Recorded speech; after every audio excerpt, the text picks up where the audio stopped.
In a quiet village surrounded by green hills and flowing rivers, there lived a man and his wife. They had 3 strong sons, and their home was filled with laughter. But deep in their hearts, they felt something was missing. The wife, especially, longed for a daughter. She dreamed of dressing her in beautiful clothes, teaching her the ways of womanhood, and watching her grow into a kind and gentle lady. But year after year, no daughter came. The husband and wife prayed to the gods. They visited the village shrine, making offerings of fruits and flowers. They spoke to the village midwife, asking if there was any special medicine or secret way to bring a baby girl into their lives. The midwife only smiled and said, "Children come when it is time. Be patient, and your wish may come true." Time passed, and the wife's hope began to fade. But one day, something changed. She felt weak in the mornings, and her appetite grew. She became tired easily and often placed a protective hand over her belly. She did not want to believe it too soon, but deep inside, she felt different. Then, one evening, she told her husband the news. "I think I am carrying a child." Joy filled their home. The husband's heart swelled with pride. He was happy to have another child, even if he did not yet know if it was a boy or a girl. He spread the news to his neighbors, who congratulated him and his wife. The 3 sons, though still young, were also excited. They had heard stories of newborn babies, and they wanted to meet their new sibling. Days turned into weeks, and weeks turned into months. The wife's belly grew, round and full. The village women came to visit her, bringing food and advice. "Eat plenty of yams," one said. "It will make your child strong." Another whispered, "If you crave sweet things, it will be a girl. If you want salty food, it will be a boy." The wife listened but said nothing. She only smiled, waiting for the day she would finally meet her baby. One evening, the village midwife came to check on her. She placed her hand gently on the wife's belly and closed her eyes. She stayed silent for a long time, feeling the movement of the unborn child. Then, with a small smile, she spoke. "I feel a strong, gentle energy," the midwife said. "This time, it is a girl," the wife gasped. Tears filled her eyes, and she clutched her belly with joy. A daughter. At last, she would have the child she had prayed for. Her husband, hearing the midwife's words, stood tall with pride. His heart was full, and his home felt complete. He was going to be the father of a daughter. News spread quickly through the village. The neighbors smiled and clapped their hands in excitement. The village women came to celebrate, bringing gifts of cloth and tiny jewelry. "Your daughter will be beautiful," they said. "She will be a blessing to your home." The wife, filled with happiness, sat quietly in her home, imagining the future. She pictured her daughter running through the fields, laughing under the sun. She dreamed of braiding her hair and dressing her in the finest clothes. She thought of teaching her how to cook, how to sew, and how to be a strong and kind woman. Her heart swelled with love, but as the days passed, strange dreams came to her at night. She saw a great storm in the sky, dark and heavy. She saw the river rising, its waters swirling angrily. And in the middle of it all, she saw a child standing alone, looking up at her with a single, large eye. The wife woke up sweating, her heart pounding. She did not understand what the dream meant. Shaking her head, she whispered to herself, "It is just a dream. My daughter will be perfect." She did not know that fate had its own plans, and that her child was unlike any the village had ever seen. The news spread like wildfire through the village, and the family prepared with excitement. The wife, especially, was overjoyed, dreaming of dressing her daughter in beautiful clothes and sharing motherly wisdom. However, fate had its own mysterious plans. When the day of birth arrived, the air was heavy with anticipation. The cries of the newborn filled the room, but as the midwife lifted the child, a collective gasp spread through the women present. The baby girl was unlike any they had ever seen. She had a single, large eye in the middle of her forehead. Fear and confusion clouded the midwife's face. To many, this was an abomination. The whispers of the women grew louder. A cursed child, someone muttered. This is unnatural, another said. The midwife, though experienced, had never seen anything like it before. Her hands trembled as she cleaned the newborn, wrapping her in a cloth before hesitating to hand her to the mother. The mother, exhausted from childbirth, reached out weakly. "Let me see my child," she demanded, her voice hoarse but firm. When the baby was placed in her arms, she gasped softly, staring into the wide, unblinking eye. Her daughter was different, but she was still her child. Tears filled her eyes, tears of both love and fear. Outside, the news traveled fast. The villagers spoke in hushed voices, their curiosity and fear growing with every word. Some were horrified, while others whispered of omens and divine signs. The midwife knew the father must be told at once. When the father entered the room, his eyes were bright with anticipation. But the moment he saw the baby, his jaw crumbled. His face turned pale, and he took a step back. "What is this?" he asked, his voice barely above a whisper. The midwife swallowed nervously, unsure how to respond. The mother clutched the baby tightly, her protective instinct growing stronger. "She is our daughter," she said firmly. The father's expression darkened. "No. This is not my child. This is a monster." His voice was cold, and his rejection was instant. The room fell silent, the weight of his words pressing down on everyone present. The midwife tried to speak, to explain that the child was still healthy, still human, but the father refused to listen. His heart was clouded by fear and shame. He turned away, his body stiff with anger. "I will not have this creature in my house." "Get rid of it," the mother gasped, clutching her baby even tighter. "No. She is mine. I will not abandon her." The tension in the room was suffocating. The midwife watched helplessly as the father stormed out, his mind already made up. He could not bear the shame, the judgment of the village.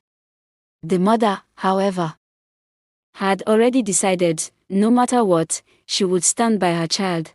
As the night passed, the mother held her baby close, whispering soft words of comfort. The child did not cry, her single eye staring at her mother with an intensity that was both unsettling and mesmerizing. The mother knew that her life would never be the same, but she also knew one thing with certainty: she would protect her daughter, no matter what. The moment the father laid eyes on the baby girl again, his joy turned into disbelief. He took a step back, shaking his head as though trying to wake himself from a bad dream. The room, once filled with whispers of wonder, now fell silent under the weight of his horror. The mother held the baby, the child's tiny fingers curled around the fabric of her mother's clothing, as though she knew she was safest there. The mother, despite her own confusion and fear, felt an overwhelming sense of love. She gazed at her daughter, looking past the single eye, and saw a child who was innocent and pure, but the father did not see the same. To him, the child was an abomination.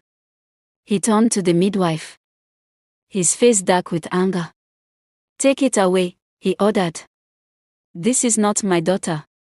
This is not natural. I will not have this evil in my home." Gasps filled the room.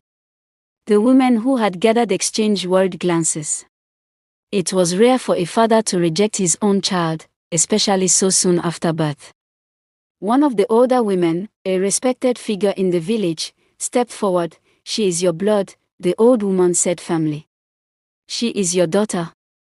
How can you reject her so easily?" The father shook his head and took another step back. "She is cursed. She will bring misfortune upon my family. I will not allow it." Tears streamed down the mother's face, but she held her baby close. "No," she said, her voice stronger now. "She is my child. I carried her inside me for 9 months. I will not abandon her." The father clenched his fist. He felt the eyes of the villagers on him, judging him, but his mind was clouded with fear and shame. He could not imagine taking this child into his home, raising her, introducing her to the village as his own. It would bring nothing but whispers, suspicion, and disgrace. If you keep her, then you must leave, he said at last, his voice cold and unyielding. I will not live under the same roof as this creature. A deep silence settled over the room. The mother's breath caught in her throat. She had spent years longing for a daughter, praying for a child to love and cherish. Now, she had been given one, but at the cost of her home and marriage. The midwife looked at her with pity. Where will you go? She asked softly. The mother swallowed hard and wiped her tears. She looked down at her daughter, whose single eye gazed up at her with an innocent, almost knowing expression. I do not know, she admitted. But I will not leave her. The father turned away, refusing to meet her gaze. Then go, he said. Take your cursed child and leave my house. The women in the room murmured in shock and sadness. Some wanted to protest, to convince him to reconsider, but they knew it would be useless. The mother, her heart breaking, gathered what little strength she had and stood up. She wrapped her newborn daughter in a cloth, holding her tightly against her chest, with slow, unsteady steps. She walked out of the house that had once been her home. She did not know where she would go, but she knew one thing for certain: she would protect her child, no matter what it cost her. As she stepped into the night, the stars above twinkled, and a gentle wind brushed against her face. She took it as a sign.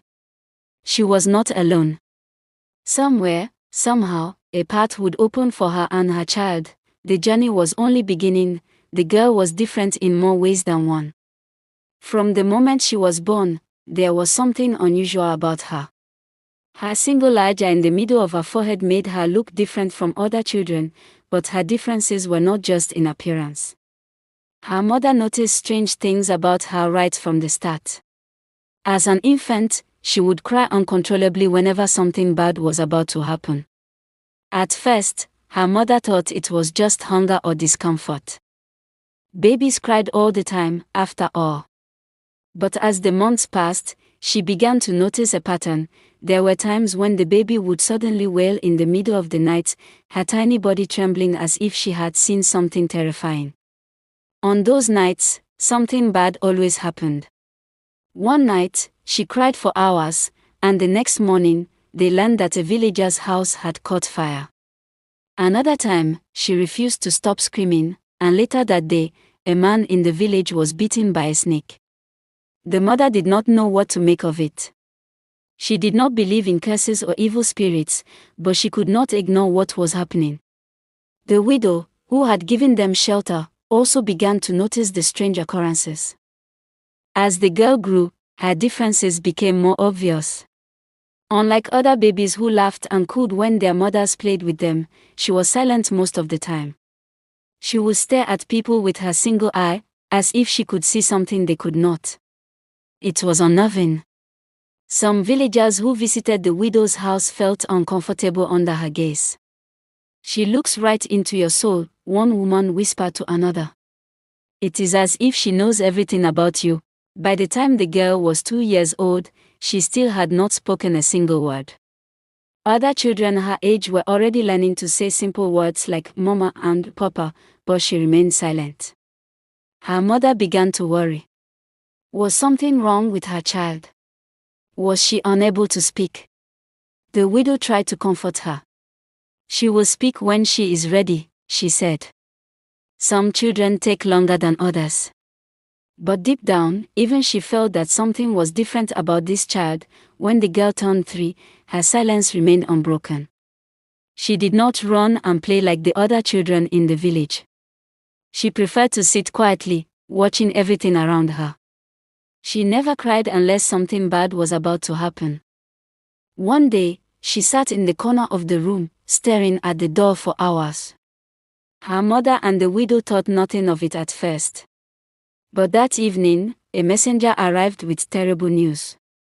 A group of bandits had attacked a nearby village, and some of the villagers had been killed. The girl had sensed it before it even happened. The mother's heart grew heavy with worry. What kind of child had she given birth to? This was not normal. But at the same time, she could not bring herself to fear her daughter. No matter how different she was still her child. She loved her deeply, and she would protect her no matter what. As the years passed, the girl's behavior did not change. She remained silent, her large eye always watching, always observing. People whispered about her. Some were afraid of her. Others pitied her mother. She is cursed, they said.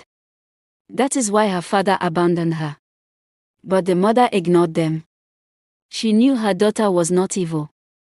She was just different. And deep down, she believed there was a reason for it. She just did not know what it was yet. Years passed, and the girl grew older, but her strange and quiet nature never changed. She rarely spoke, never played like other children, and always seemed lost in deep thought. The villagers whispered about her, calling her the silent one or the girl with the watching eye. But her mother never let their words trouble her. She loved her daughter deeply and believed that one day, the girl would find her voice. That day came when the girl turned 6 years old. It was an early morning like any other. The birds outside chirped as the sun rose over the village. The mother and the widow were busy in the small kitchen, preparing breakfast. The scent of roasted yams filled the air, mixing with the fresh smell of the morning dew. The girl sat quietly on a wooden stool in the corner, watching them. Then, she did something she had never done before. She raised her hand and pointed towards the door. "Don't go," she said. The words were soft but clear, carrying an eerie calmness. The room fell silent. The widow and the mother turned to stare at her, their hands frozen in place.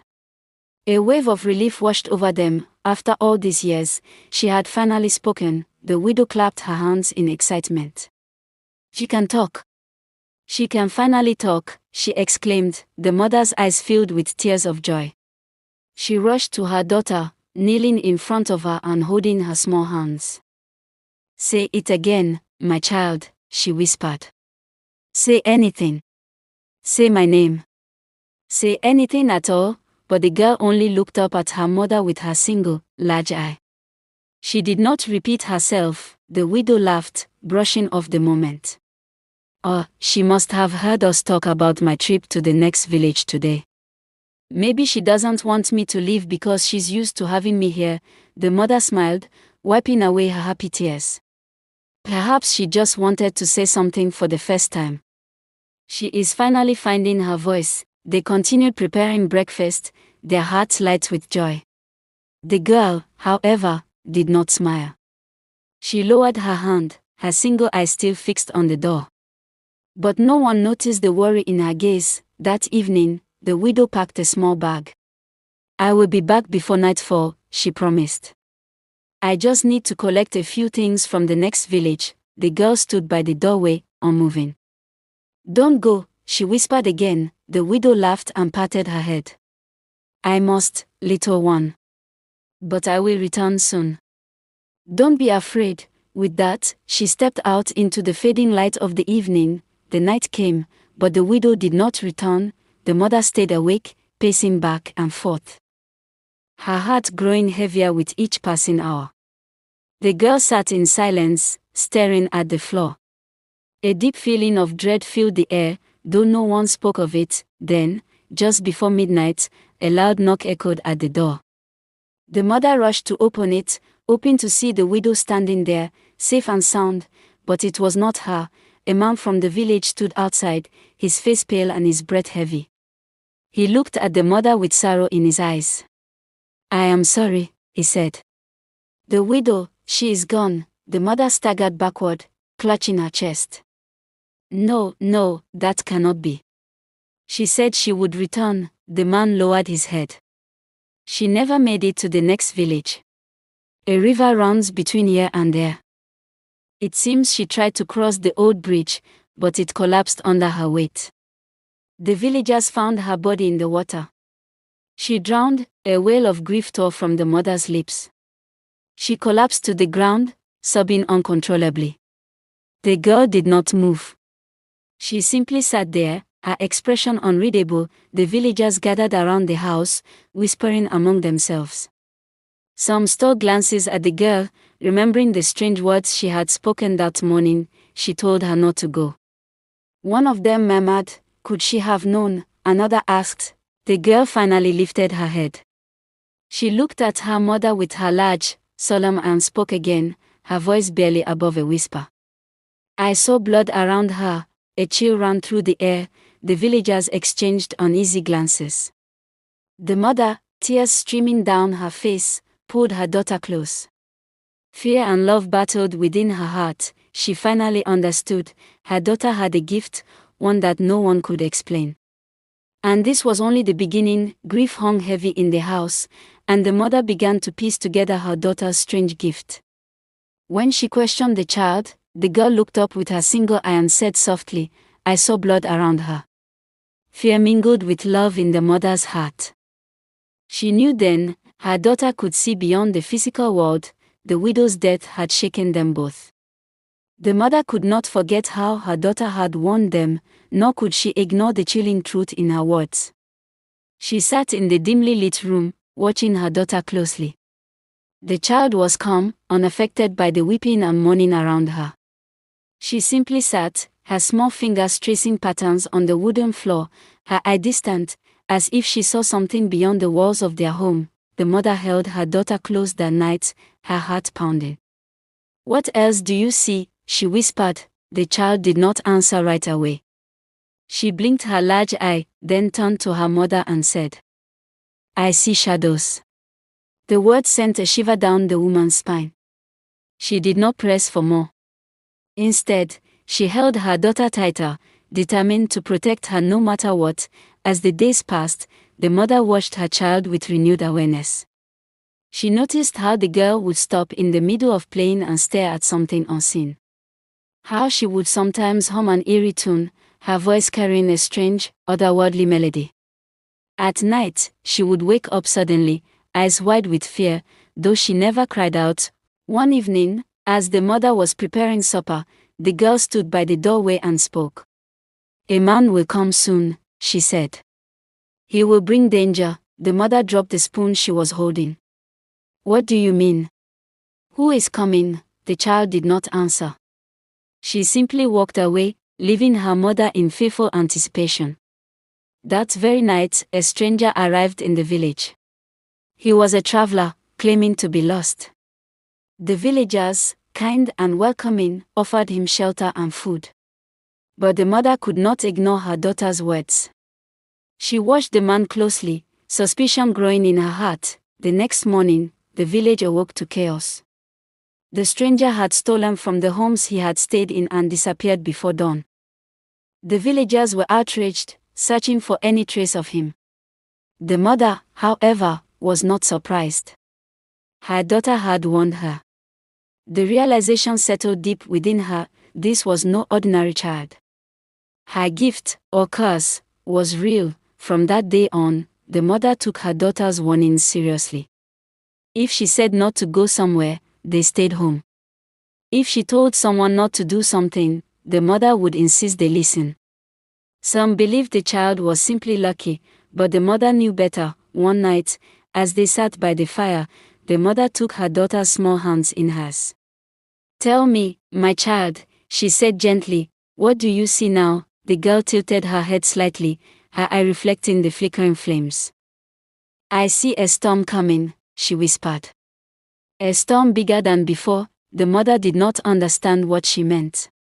But deep inside, she knew they had only seen the beginning of what was to come.